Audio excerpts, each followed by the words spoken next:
The Galactic Coalition had existed for over 3,000 years, a peaceful union of spacefaring species who had long ago put aside their warlike tendencies. Their society was built on diplomacy, trade, and cultural exchange. War was a distant memory, a barbaric relic of their collective pasts. Until the void came. They emerged from the darkness between galaxies, massive organic hive ships that consumed everything in their path. Planets were stripped of resources, populations harvested for biological material. The Coalition, unprepared for violence on such a scale, found their diplomatic overtures met with silent, implacable hunger. Admiral Trell stood on the command deck of the Coalition flagship Eternal Peace, watching as another defense fleet was shredded by the Void's biological weapons. The beings didn't even bother communicating. They simply consumed and moved on. 3 Coalition worlds had already fallen in the span of a month. "We cannot stop them," said Captain Renard, Trell's second-in-command. "Our weapons were designed for peacekeeping missions, not this." Trell's 4 eyes blinked in sequence, as a sign of deep distress in his species. "There must be something we haven't tried." Science Officer Lin stepped forward, her translucent skin pulsing with nervous light patterns. "There is one possibility." "Speak freely," Trell said. "The humans." The command deck fell silent. Humans were known to the Coalition only through ancient records and warnings. Their homeworld, Earth, had been quarantined over a millennium ago, its systems surrounded by beacons warning all travelers to stay away. "That's forbidden," Renard said. "The isolation protocols were put in place because humans were too violent," Lin interrupted. "Too unpredictable for Coalition society. But now..." Trell understood immediately. "Now we need precisely what we feared." The historical archives painted humans as a paradox, capable of tremendous compassion but also unmatched ferocity. While the Coalition species had evolved toward peaceful cooperation, humans had developed in harsh conditions that required aggression for survival. Their entire history was punctuated by warfare. Even their early space exploration had military origins. "The quarantine was established after the Battle of Proxima," Trell recited from memory. "Humans defeated a Coalition peacekeeping force that outnumbered them 10 to 1. Rather than risk further bloodshed, the Coalition decided to leave Earth alone. And now we need their help," Lin said. "The archives indicate humans never attacked. Unprovoked. They might listen." Trell made his decision. "Prepare a transmission. We'll send it directly to Earth on all frequencies. A simple message. A distress call." "Will they even remember us?" Renard asked. "It's been over 1,000 years." "If what the archives say is true," Trell replied, "then humans never forget an ally. Or an enemy." The message was brief. A universal SOS signal followed by coordinates of void attacks and basic information about the Coalition. They added translation matrices and waited. For 3 days, nothing happened. Then, Earth's quarantine beacons went dark. The Coalition sensors detected movement in Sol system for the first time in a millennium. Not one ship, but hundreds. Thousands. A vast armada was awakening, moving outward from Earth, Mars, and the moons of Jupiter. Trell watched the tactical display with a mixture of hope and dread. "They're coming." "How?" Lin whispered. "How could they maintain such a fleet while isolated?" "Because," Trell said, "they always expected to fight again." The first human vessel arrived at the Coalition command station 16 days after the SOS was sent. It was enormous. A kilometer-long behemoth of dark metal and glowing energy signatures, bearing battle scars that suggested it was not new. Coalition scientists were astonished. The energy readings from the single ship exceeded their entire defense fleet. "Receiving transmission," the communications officer reported. "Audio and visual." A human face appeared on the main screen. Male, middle-aged with graying hair at the temples and eyes that had seen combat. "This is Admiral Jack Reed of the Earth Defense Force vessel Prometheus. We received your distress call." Trell stepped forward. "Admiral Reed, I am Admiral Trell of the Galactic Coalition. Thank you for answering our plea." The human's expression remained neutral. "Your message mentioned an enemy called the Void. We need all the information you have. As data was transferred, more human ships arrived. Each was different. Some sleek and fast, others massive and heavily armored. All bore the same insignia, a stylized Earth with a shield and sword. Reed studied the void attack patterns with practiced eyes. These aren't random strikes. They're testing your defenses, isolating key worlds. We've lost 3 planets already, Trell admitted. Billions of lives. The human's face hardened. Then we have no time to waste. My fleet will engage the nearest void force immediately. I need your ships to evacuate civilians from their likely targets. With respect, Admiral, Renar interjected.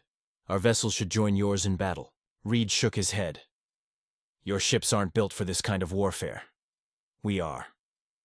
Within hours, the first engagement began.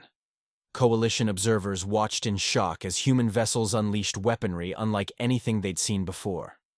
Antimatter, torpedoes, gravitational distortion fields, and energy weapons that cut through void bioarmor with surgical precision.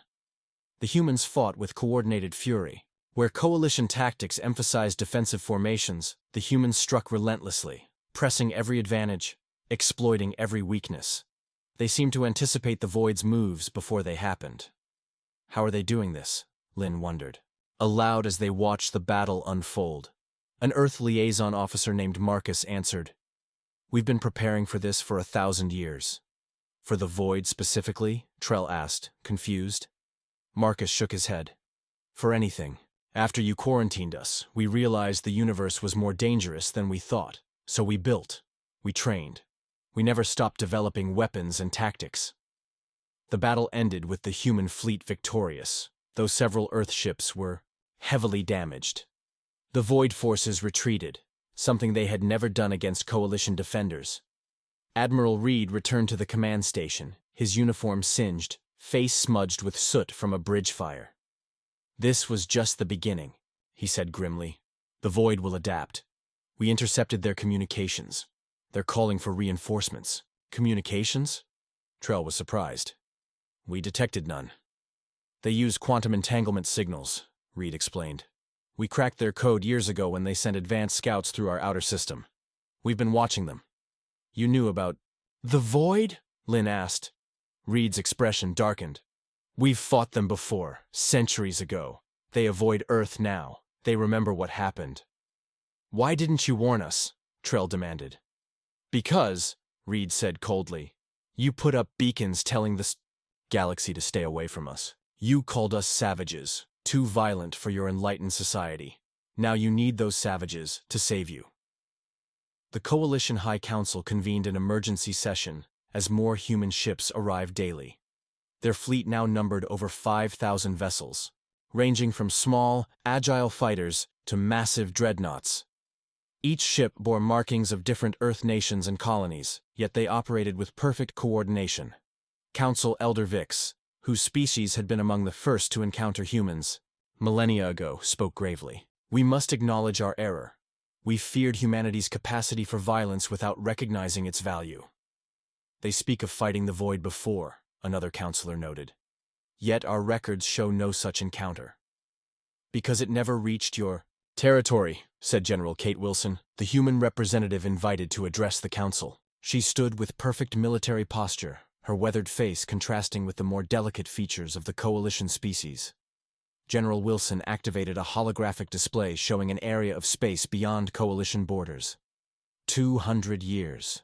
Ago, the Void entered this region. We detected their approach and engaged them here, here, and here. Red dots illuminated on the map. The battle lasted 3 years. We lost 12 colony worlds and 30 million lives before driving them back. The council chamber filled with murmurs. Elder Vix asked, Why did you not inform the Coalition? Would you have believed us? Wilson countered. Or would you have assumed we were manufacturing a threat to justify our military? Besides, you made it clear communication wasn't welcome. Before the council could respond, an aide rushed in with urgent news. A massive Void fleet had been detected on approach to Helios Prime, a Coalition core world with 15 billion inhabitants. How long until they arrive? Wilson asked sharply. 3 days. Not enough time to evacuate everyone, she muttered. then raised her voice. "I need immediate authorization to deploy our Lazarus protocol." "What is that?" Elder Vix asked. Wilson's eyes were steel. "Something we hoped never to use, but if you want to save Helios Prime, we need access to your orbital platforms immediately." While the Council deliberated, Admiral Reed and Trell coordinated the defense of Helios Prime. Human engineers worked frantically alongside Coalition technicians, modifying orbital defense stations that had been designed for meteorite deflection into weapons platforms. "These modifications violate 56 Coalition peace statutes," Renar observed as humans installed railgun systems on a station. "Would you prefer to follow your statutes into extinction?" asked Commander Anna Davis, who supervised the upgrades. "The Void doesn't care about your laws." On the planet below, human ground forces deployed enormous machines from their transport ships. Mechs standing 30 meters tall, bristling with weapons. The local population watched in awe and fear as these war machines took position around major cities. "What are those?" Trell asked, pointing to even larger objects being assembled in orbit. "Thor units," Reed answered. "Tactical heavy-fall orbital response. There are siege breakers." When the Void arrived, they came with twice the force expected, over 300 hive ships descending toward Helios Prime. But humanity was ready. The modified defense platforms fired first, electromagnetic railguns accelerating tungsten rods to near-relativistic speeds. The rods punched through Void bioarmor that had shrugged off Coalition energy weapons.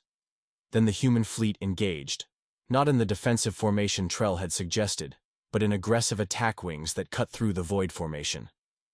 At Reed's command, the massive Thor units dropped from orbit, artificial meteors wreathed in flame as they plummeted toward the largest Void vessels. On impact, each Thor unit unleashed devastating firepower, designed to eliminate targets from within. The Void, accustomed to enemies who retreated and defended, seemed confused by the relentless human assault. "They're adapting," Reed warned as the battle entered its second hour. Just as they did before, the Void's counterattack was brutal. 5 human destroyers were lost in minutes as the hive ships coordinated their biological weapons. Then, the Void landed forces on Helios Prime itself. It was there that the Coalition witnessed the true face of human warfare, as ground forces engaged, in desperate combat to protect civilian evacuation routes. The mechs moved with shocking grace for their size, pilots fighting with a coordination that spoke of endless drills and training. "They're not just soldiers," Lynn realized as she watched. "This is what they are." 3 days after the Battle of Helios Prime, the combined human coalition fleet gathered at Earth's Jupiter station, a massive military installation built within the gas giant's orbit. Coalition representatives marveled at the scale of humanity's defenses. Jupiter station was just one of dozens of similar fortresses throughout the Sol system. "We call it the Maginot Sphere," explained Colonel Thomas Walker as he led a delegation through the station's command center. "A defensive perimeter extending 5 light-years from Earth in all directions." Lynn studied the holographic display showing thousands of satellites, automated weapons platforms, and minefields. "All this time in isolation?" "We used it well," Walker said simply.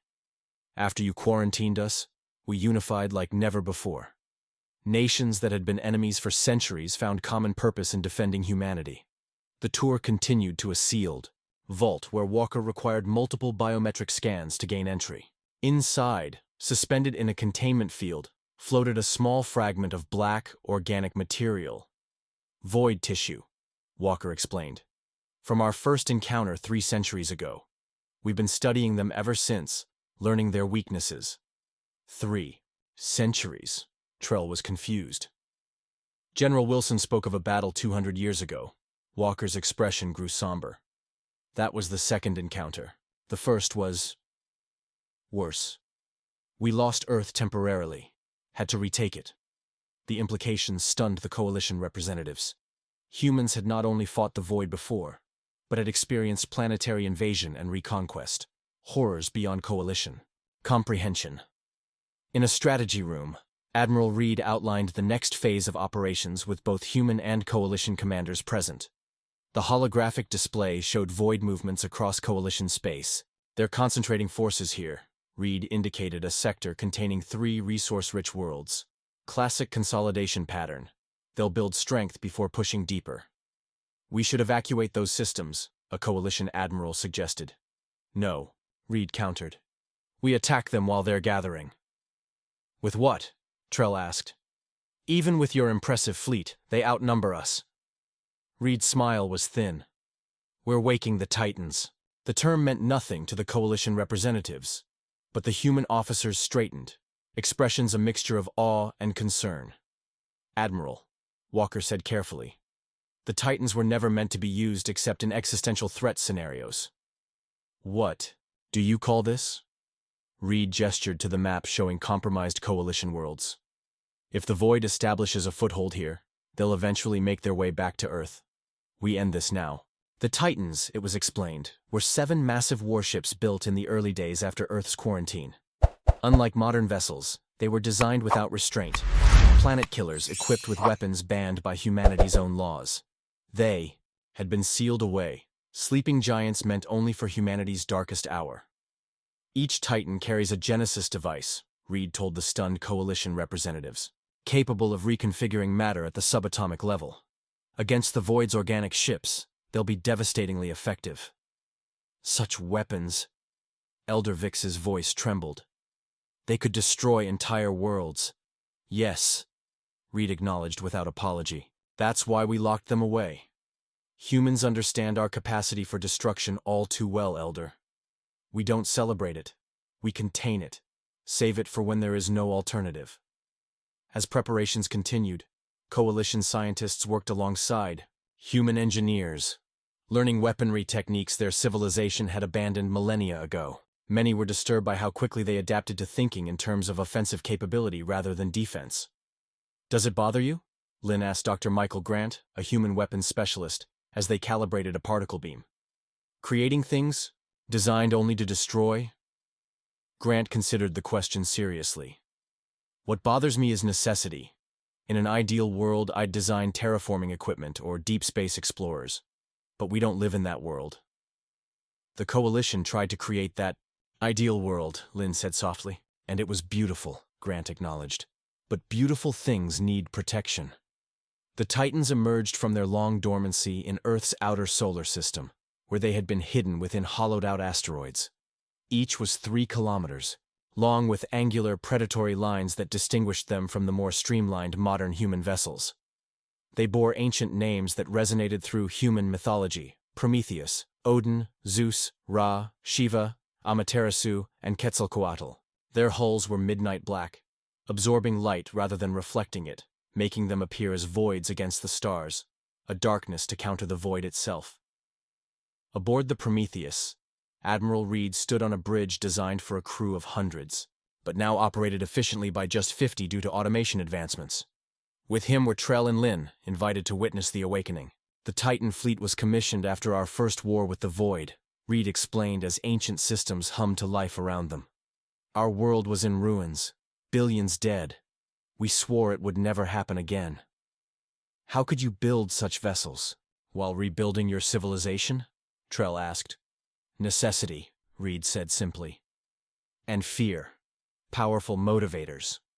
The Titans moved with surprising grace for their size, accelerating at rates that caused Lynn's scientific instruments to register.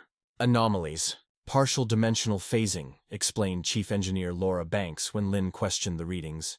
The Titans exist slightly out of phase with normal space-time, reducing their effective mass while maintaining structural integrity. That's impossible, Lynn protested. The energy requirements alone. Banks smiled grimly. Nothing concentrates human ingenuity like extinction-level threats, Doctor. The combined fleet, 7 Titans, 3,000 modern human warships, and 500 coalition vessels, converged on the Void gathering point.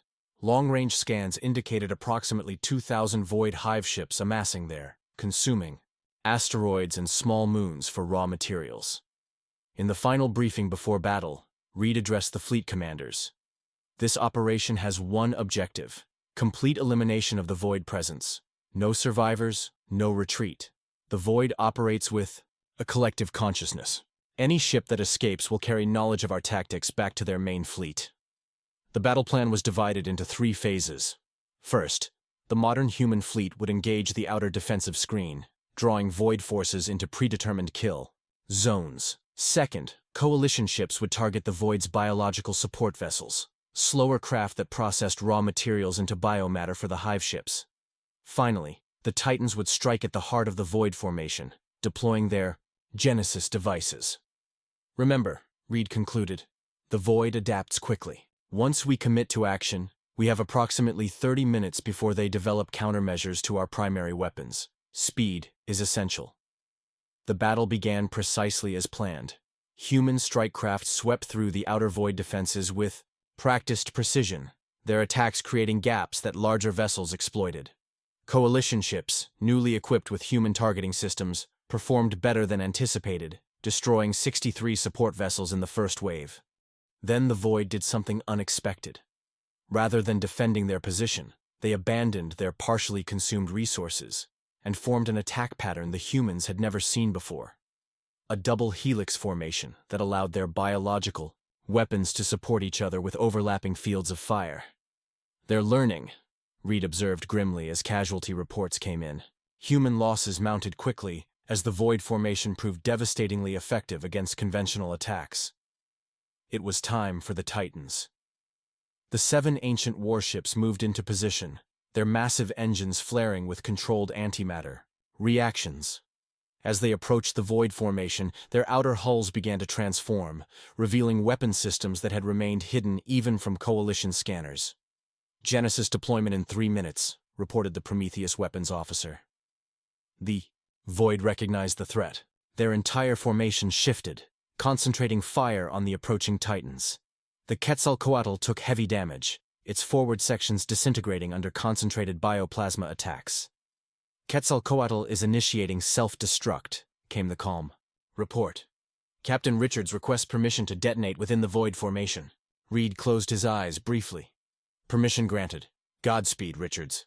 The damaged Titan accelerated directly into the densest concentration of Void ships, its failing engines pushed beyond safety limits. When it detonated, the explosion created a temporary vacuum in space-time, a legacy of its phase-shifting technology. Over 300 Void vessels were caught in the collapsing field and crushed into subatomic particles. The remaining 6 Titans reached deployment positions and activated their Genesis devices simultaneously. No explosions followed.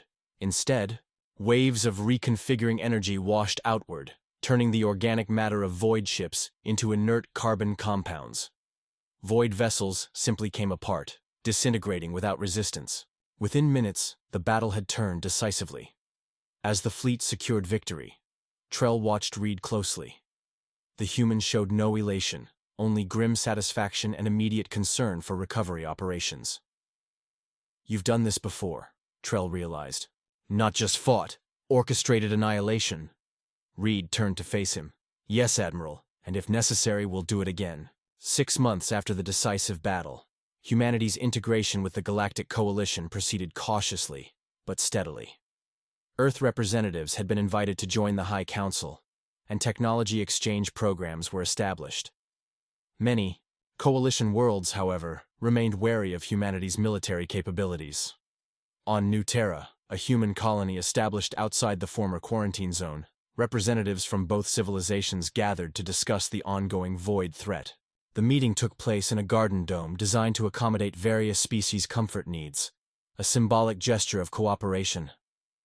Commander Ben Foster, head of Human Intelligence Operations, presented the latest findings.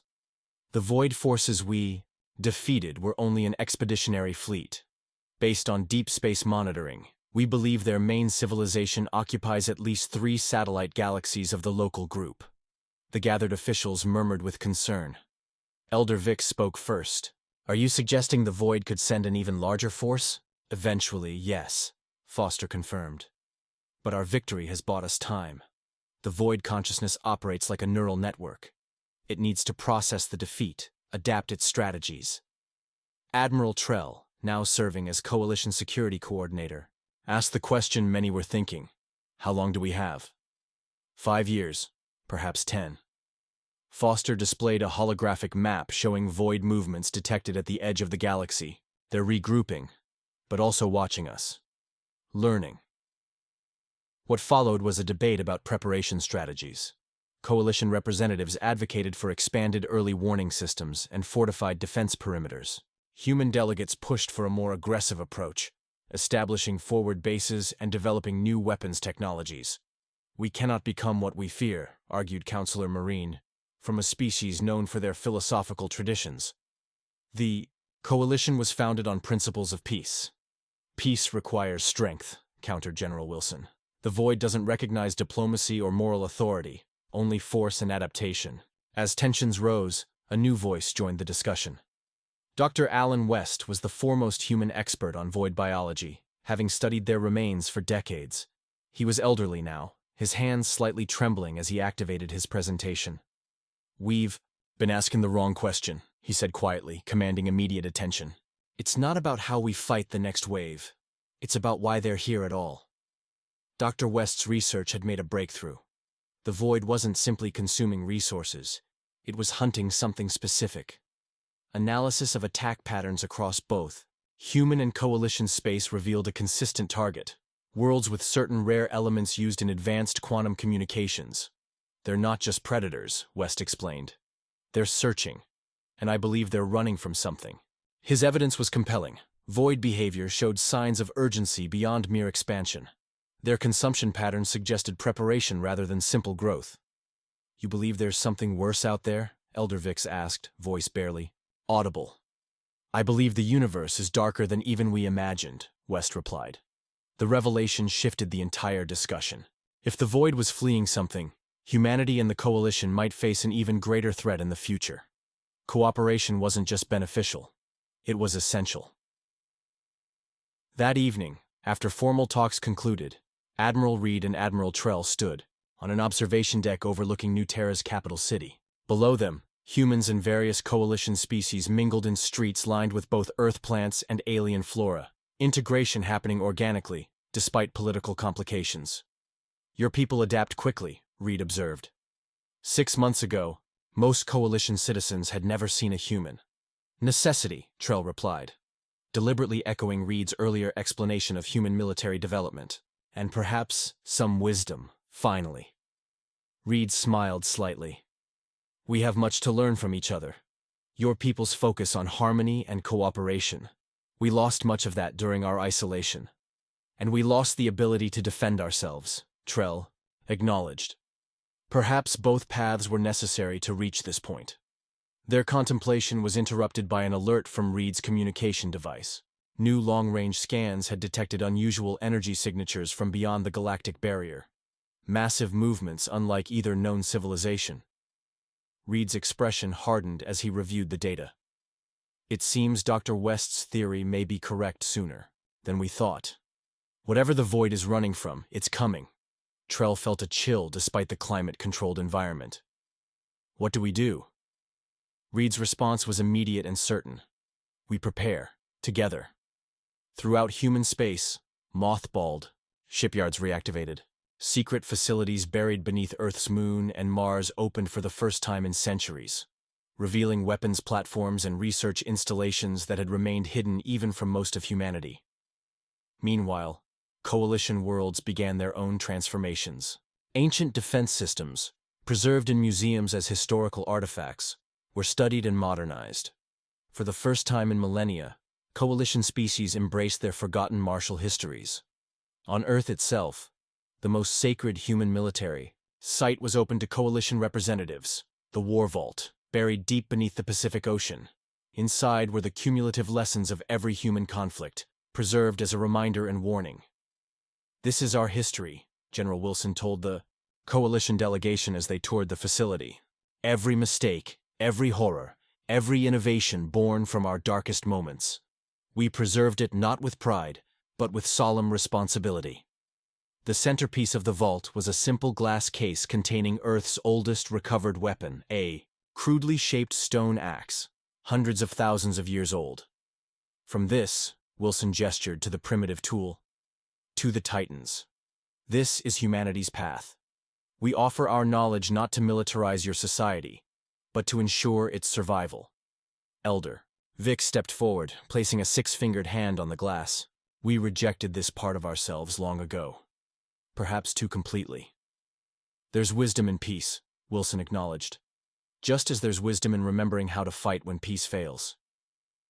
3 years after humanity's reintegration into galactic society, the combined Human Coalition Defense Force stood ready.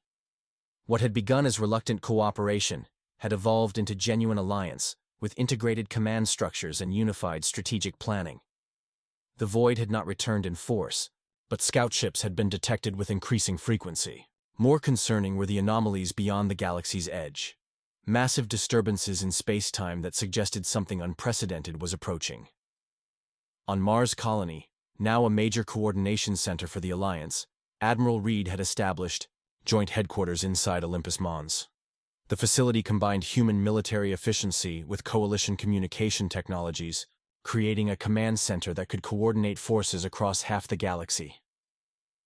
Reed studied the latest intelligence reports with Dr. West and Lin, who had become the Coalition's chief xenobiologist. The data was troubling. Void scout ships were behaving erratically, sometimes self-destructing when approached. "They're afraid," West concluded. "More afraid of what's coming than of us." Reed frowned. "That's not comforting."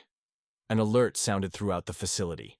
Long-range detection arrays at the galactic periphery had activated, reporting massive objects entering the Milky Way, objects larger than anything encountered before. "Multiple contacts," reported the sensor officer. "Configurations unknown. Energy signatures impossible." The unknown entities moved with impossible speed, crossing distances that should require months in mere hours. They weren't ships in any conventional sense, more like mobile tiers in reality, bleeding strange radiation and distorting space around them. "They're heading directly for the nearest void concentration," Lin observed as tracking data updated. What followed was beyond anything humanity or the Coalition had witnessed. When the entities encountered void forces, there was no battle, only annihilation. The void ships simply ceased to exist, converted to energy that the entities appeared to absorb. "Now we know what they were running from," Reed said grimly. The Coalition designated the new threat as Omega. All attempts at communication failed. The entities showed no interest in Coalition or human worlds. They pursued only the Void with single-minded purpose. In an emergency session of the Combined Council, representatives debated whether to intervene or allow the entities to eliminate the Void threat. "We don't know their intentions," argued a Coalition delegate. "If they're only interested in the Void, perhaps we should not interfere." "Until they finish with the Void," General Wilson countered. "Then what? We can't assume they'll ignore us afterward." The debate became moot when 3 Omega entities changed course, heading toward a human research outpost that had been studying Void remains. Their purpose became clear. They were eliminating all traces of the Void, including research. With no time for evacuation, Reed made the decision to deploy the Defense Force. Human and Coalition ships formed a protective screen around the research station as the Omega entities approached. What happened next would be studied for generations. The entities halted, the first time they had shown any reaction to non-void forces. A transmission followed, not in any known language but in pure mathematical concepts that the most advanced AI systems barely translated. The message was simple yet profound. You protect the corruption. You share its nature. Reed authorized a response, transmitted in the same mathematical format. We study to defend. Knowledge is not corruption. For 7 tense minutes, nothing happened. Then, one of the entities advanced slightly ahead of the others. The space around it distorted, forming what appeared to be an observation window. Inside that window was something that defied description. A consciousness so alien that human and Coalition minds could barely comprehend its nature. Through this tenuous connection, understanding flowed. The entities called themselves the Architects, ancient beings who had seeded life throughout multiple galaxies billions of years ago. The Void was not a natural evolution, but a corrupted version of their work, a cancer that consumed indiscriminately, growing without purpose. The Architects had returned to eliminate their failed creation. But now they found something unexpected. Cooperation between different evolutionary paths. Species that had overcome their natural conflicts to stand together. Admiral Reed, representing humanity, and Elder Vix, representing the Coalition, were invited to communicate directly with the Architect's consciousness. What they experienced was beyond words, a glimpse of cosmic history that spanned billions of years and countless galaxies. They created life as an experiment, Reed later explained to his officers, his voice uncharacteristically awed, to see if consciousness could evolve beyond its origins. The void was an early attempt that went wrong, designed for consumption, but given too much hunger, not enough awareness. And us? Asked Commander Davis.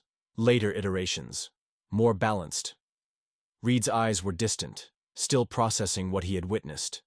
But they never expected different evolutionary lines to cooperate. That was surprising to them. The architects departed as mysteriously as they had arrived, continuing their purge of the void but leaving human and coalition worlds untouched. Before leaving, they shared a gift, knowledge of certain fundamental cosmic principles that would advance both civilizations by centuries. In the aftermath, humanity found itself in an unexpected position, bridge builders between the coalition's peaceful philosophy and the harsh realities of a dangerous universe. The ancient war machines that had answered the SOS call had done more than defeat an enemy.